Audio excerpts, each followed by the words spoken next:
Eddy Boas joins me now. Thank you so much for your time today. So you were 3 when you went into the concentration camps, 5 when you came out. What do you remember from that time? Well, I personally don't remember much at all. First of all, thanks for having me.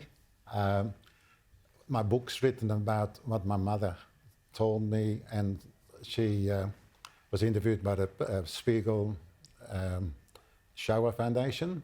My brother suffered badly from the Holocaust. He had nightmares he was 4 years older than me.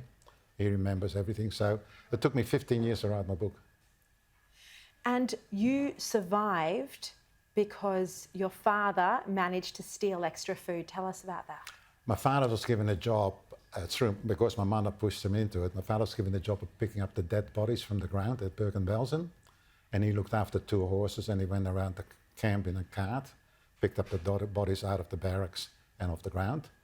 But the Germans fed horses better than they did the Jews. So every once in a while he would go around the camp, and my brother would follow him, and my father would drop an apple or a carrot. And then my brother would just run to my mother, and she then, fed us with it, and also used it as a trade to give somebody an apple, to give shoes for me or jumper for me, because there were no shops there. Now, you moved to Australia. Obviously, it has been a safe place. What do you think about anti-Semitism we're seeing at the moment? I think it's shocking. I'm absolutely disgusted with it. I've lived here for 70 years, came here as a 14-year-old.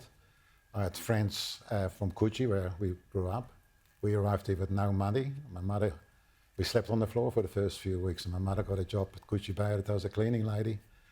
And there wasn't a lot of anti-Semitism I came across over the years in Australia till all this happened. And I think we have a weak government. I hope you don't mind me saying that. I say it every night. And because you need a strong government to counter it. And I think having these marches all the time only adds more people to anti-Semitism. And as we were just talking about, there are laws against hate speech, but the police aren't enforcing them. So they're letting the people who are inciting violence against Jews, they're just letting them off the hook. Yeah, I'm a fan of the police. I think the police do a good job. I think it's the people who are leading the police. That what happened at the Opera House should have been stopped. But I think the police just didn't know, weren't given instructions.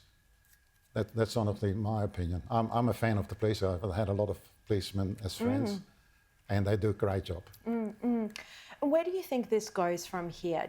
Are you worried about the fact that this anti-Semitism seems to be getting worse by the day?